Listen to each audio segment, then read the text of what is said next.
एक बार गौतम बुद्ध अपने शिष्यों के साथ एक गांव से गुजर रहे थे। उसी दौरान उन्होंने एक खेत में किसान को कड़ी मेहनत करते देखा। किसान ने धूप में तपकर अपनी फसल को सींचा और मेहनत से खेत को उपजाऊ बनाया था। बुद्ध उसके पास गए और पूछा, तुम्हारी इतनी मेहनत और तपस्या किसके लिए है? किसान ने कहा, भगवान, मेरा पूरा परिवार इस खेत की फसल पर निर्भर है। अगर मैं मेहनत नहीं करूंगा तो मेरे परिवार का पेट कैसे भरेगा? मेरी खेती ही मेरे जीवन का आधार है। बुद्ध ने मुस्कुराते हुए कहा, तुम्हारी मेहनत प्रशंसनीय है, परंतु क्या तुम्हें नहीं लगता कि जीवन में केवल भोजन जुटाना ही पर्याप्त नहीं है? जैसे तुम खेत को सींचते हो, वैसे ही तुम्हारे मन को भी सींचने की आवश्यकता है। जैसे तुम खेत को उपजाऊ बनाते हो, वैसे ही तुम्हारे मन में भी अच्छाई और शांति का बीज बोने की आवश्यकता है। किसान ने बुद्ध की बात को गौर से सुना और पूछा, भगवान, लेकिन मन को सींचने का तरीका क्या है? बुद्ध ने उत्तर दिया, ध्यान और संयम से। जिस प्रकार तुम निरंतर प्रयास करके अपने खेत को तैयार करते हो, उसी प्रकार अपने मन को तैयार करो। नकारात्मकता को हटाकर उसमें करुणा, प्रेम और धैर्य का पानी डालो। जैसे खेत का बीज अंकुरित होकर फल देता है, वैसे ही तुम्हारे मन में भी शांति और आनंद का फल उगेगा।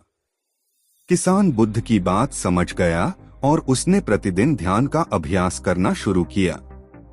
धीरे धीरे उसके मन में शांति और संतोष का एहसास हुआ। उसने महसूस किया कि जैसे उसकी मेहनत से खेत में फसल उगती है, वैसे ही संयम और साधना से उसके मन में भी सुख और शांति का संचार होता है।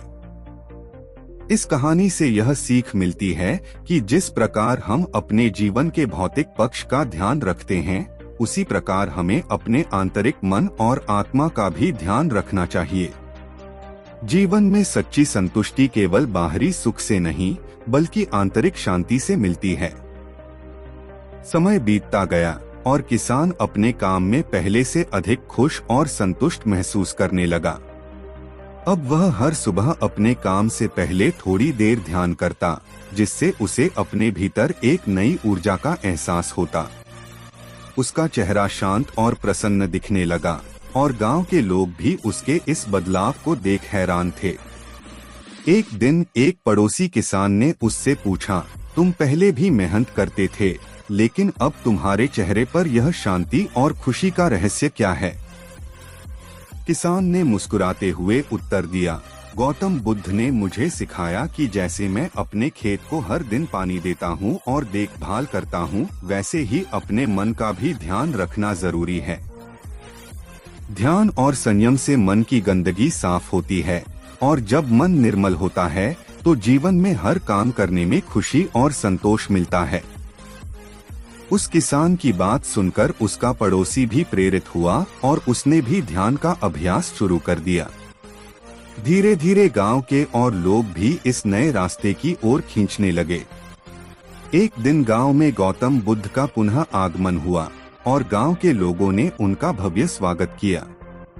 गांव के बुजुर्गों ने बुद्ध से कहा, भगवान, आपने हमारे किसान को केवल खेत की देखभाल नहीं, बल्कि मन की देखभाल करना भी सिखाया। आपके उपदेश से इस गांव में शांति और सौहार्द का वातावरण फैला है। अब यहाँ के लोग अपने काम के साथ साथ ध्यान और संयम का भी महत्व समझते हैं। बुद्ध ने सबकी बातें सुनकर मुस्कुराते हुए कहा, सच्ची साधना वही है जो व्यक्ति के जीवन को बदल दे और दूसरों को भी प्रेरित करे। जैसे किसान ने अपनी मेहनत से खेत को उपजाऊ बनाया, वैसे ही अपने मन की खेती करने से जीवन में सुख और शांति का संचार होता है। इस प्रकार बुद्ध के एक छोटे से उपदेश ने पूरे गांव के लोगों को सकारात्मकता और शांति का मार्ग दिखाया।